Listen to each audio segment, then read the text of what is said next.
عزیز صاحبہ کا کہ سرما لگانے سے روزہ کوئی فرق تو نہیں پڑتا؟ نہیں، سرما لگانے سے یا آنکھ میں دوا ڈالنے سے روزے پہ کوئی فرق نہیں پڑتا، چاہے اس کے اثرات حلق تک ہی کیوں نہ محسوس ہوں۔ ٹھیک ہے، بہت شکریہ صاحب۔ غلام مجتبیٰ صاحب ڈنڈو سمرو سے سوال ہے ان کا، روزہ کھولنے کی دعا روزہ کھولنے کے بعد پڑھنی چاہیے یا پہلے پڑھنی چاہیے؟ کسی چینل پر سنا ہے کہ دعا کے ترجمہ کے مطابق دعا بعد میں پڑھنی چاہیے، رہنمائی فرما دے، جیسے وثبت الاجر پہ انشاءاللہ جو ہے یہ بعض حضرات نے وہ چینل پہ میں نے بھی سنا ہے کہ وہ کہتے ہیں کہ اللہم لک صمت، یہ ماضی کا صیغہ ہے، وعلی رزقک افطرت، تو میں نے افطار کر لیا، تو وہ اس سے دلیل بناتے ہیں کہ یہ افطار کے بعد ہے، گویا میں کر چکا ہوں۔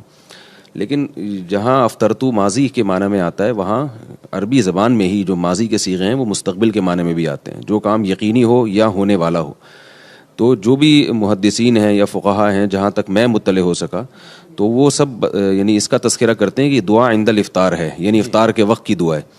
تو اس سے جو متبادر ہوتا ہے معنی افطار کا وقت، وہ وہی ہوتا ہے کہ جب ہم افطار کرنے کے لیے بیٹھے ہوں اور بالکل افطار کرنے والے ہوں، متبادر ہوتا ہے۔ لیکن بہرحال یہ کوئی یقینی چیز نہیں ہے کہ اس پر جمود اختیار کیا جائے۔ اگر کسی کی ذاتی رائے یہ ہے کہ وہ کھانے کے بعد ہے تو اس قول کی بھی گنجائش ہے، لیکن جو متبادر ہو رہا ہے نا معنی، وہ متبادر یہی ہو رہا ہے جو محدثین یا فقہا ذکر کرتے ہیں کہ عند الافطار کا مطلب افطار کے وقت۔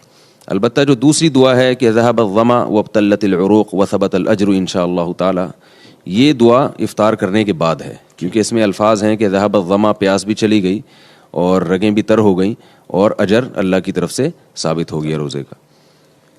بہت شکریہ صاحب۔ کشمیر سے زبیر صاحب پوچھتے ہیں، یہ سوالات اب میں شروع کر رہا ہوں، یہ آپ اگر دینا چاہیں جواب تو بڑی مہربانی ہے، آپ کے نہیں تو کوئی بات نہیں۔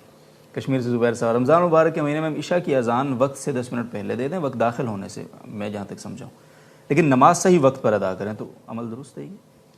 نہیں، وقت داخل ہونے سے پہلے عشاء کی اذان کہنا جائز نہیں ہے، عشاء کی اذان بھی وقت داخل ہونے کے بعد ہی کہی جائے گی۔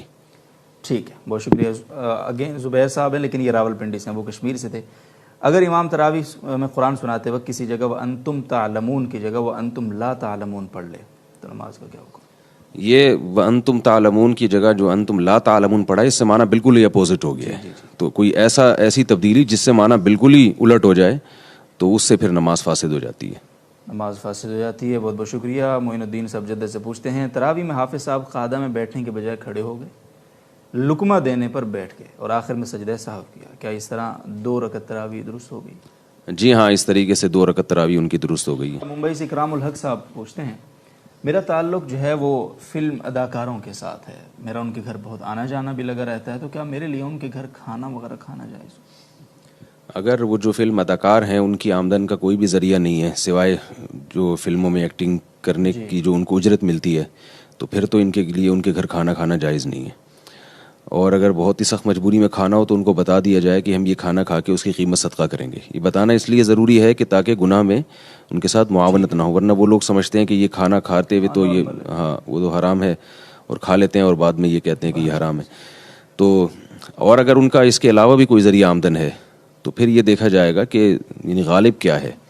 تو اگر غالب آمدن ان کے خیال میں کہ حلال آمدن غالب ہے تو پھر کھانا جائز ہے، اگر حرام غالب ہے تو پھر کھانا جائز نہیں ہے۔ یہ جو میں نے ابھی مسئلہ بتایا اللہم لک صمت وعلی رزقک افطرت والی روایت ہے، یہ روایت سند کے لحاظ سے ضعیف ہے، لیکن اس پہ بہت سے لوگ کچھ بہت ہی زیادہ شدت کے ساتھ رد کرتے ہیں کہ بدعت قرار دیتے ہیں اس کو، بعض سلفی حضرات بھی کرتے ہیں، بعض عرب علماء بھی اس پہ سختی سے رد کرتے ہیں۔ تو اس سے کوئی ایسا شرعی مسئلہ ثابت نہیں ہو رہا کہ جس کی بنیاد پر اس کو بدعت کہا جائے۔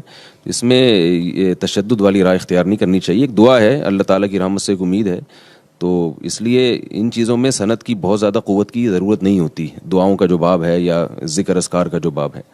بہتر ہے صاحب، بہت بہت شکریہ۔ حمید اللہ صاحب کابل سے پوچھ رہے ہیں سوال، ہمارے ہاں طلاق کی، معذرت آپ کی بات کاٹ رہا ہوں، ایک اور بات ہے اس میں کہ ضعیف روایت سے اگر کوئی دعا ثابت ہو تو اس میں حرج اس وقت ہوتا ہے جب صحیح روایت سے بھی اس موقع پر کوئی دعا ثابت ہو اور آپ اس ضعیف روایت پر عمل کر رہے ہوں اور صحیح روایت کو چھوڑ رہے ہوں۔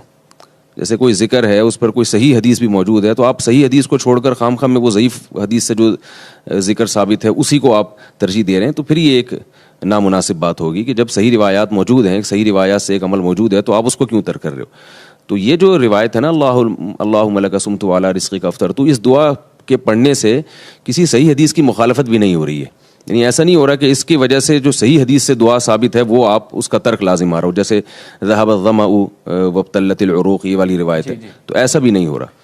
ایسا بھی نہیں ہو رہا. بہت بہت شکریہ. حمید اللہ صاحب کابل سے پوچھتے ہیں ہمارے ہاں طلاق کی قسم دی جاتی ہے، کیا اس قسم سے واقعتاً طلاق ہو جاتی ہے اور اس کی شرعی حیثیت کیا ہے اس قسم؟ جی، طلاق کی قسم اگر اس طرح سے دی ہے کہ اگر آپ نے یہ کام کیا تو آپ قسم اٹھاؤ کہ آپ کی بیوی کو طلاق واقع ہو جائے گی. بعض دفعہ اس طرح سے کسی کو باؤنڈ کر دیا جاتا ہے. جی. تو اگر اس نے یہ قسم اٹھا لی ہے یا یہ الفاظ قسم کے نہ بھی ہوں، یہ الفاظ کہہ دیے کہ اگر میں نے یہ کام کیا تو بیوی کو طلاق، تو وہ جب وہ کام کرے گا تو بیوی کو واقعی طلاق واقع ہو جائے گی. اسی طرح بعض دفعہ یہ قسم اٹھوائی جاتی ہے، کسی پر کوئی الزام لگائے، اس سے کہا جاتا ہے کہ آپ یعنی بتاؤ کہ یہ الزام درست ہے یا نہیں. وہ بتاتا ہے کہ بھئی یہ غلط الزام ہے، تو پھر اس سے یوں قسم اٹھوائی جاتی ہے کہ آپ یوں کہو کہ اگر میں جھوٹ بول رہا ہوں تو میری بیوی کو طلاق. جی. تو اس طرح بھی واقعی اگر وہ جھوٹ بول رہا ہوا اور اس نے یہ الفاظ کہہ دیے کہ اگر میں جھوٹا ہوں تو بیوی کو طلاق، تو پھر واقعی طلاق واقع ہو جائے گی. اچھا. لیکن یہ جو طریقہ ہے اس طرح سے طلاق کی قسمیں اٹھانا، یہ بہرحال ناجائز ہے.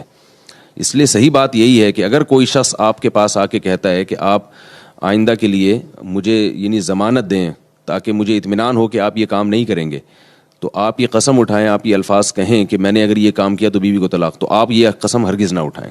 آپ یہ کہیں یہ میں نے علماء سے سنا ہے کہ یہ شریعت میں یہ جائز نہیں ہے، لہذا آپ مجھ سے کسی اور طریقے سے حلفیہ بیان لے لیں یا کسی اور طریقے سے مجھے باؤنڈ کر لیں، لیکن طلاق پر اس طرح کی قسم اٹھوانا علماء سے ہم نے سنا ہے کہ یہ جائز نہیں ہے. لہذا جب ایک چیز ناجائز ہے تو ہم وہ کام نہیں کریں گے، کیونکہ اس کی وجہ سے بہت نقصان ہوتا ہے. لوگ جذبات میں یعنی لوگوں کے جذبات سے کھیلتے ہیں اور پھر طلاقیں واقع ہوتی ہیں.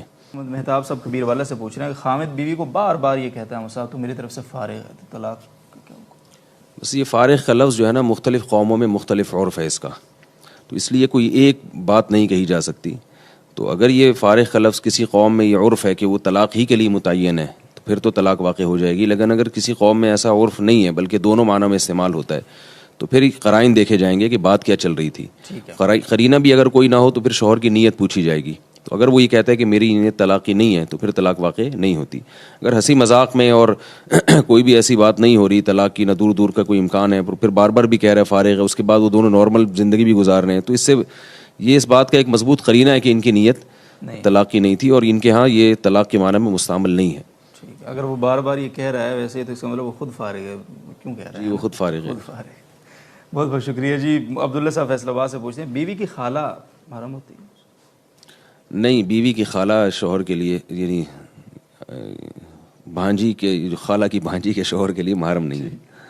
بہت بہت شکریہ. سبیحہ اصغر صاحبہ کا سوال ہے، اگر بکرا بے ہوش ہو گیا مصعب تو کیا ذبح کر کے اس کا گوشت حلال ہوگا اور اسے کھانا جائز ہوگا؟ جی ہاں، بکرا اگر بے ہوش ہو جائے تو اس کی سزا یہ ہے کہ اس کو ذبح کر کے کھا لیں.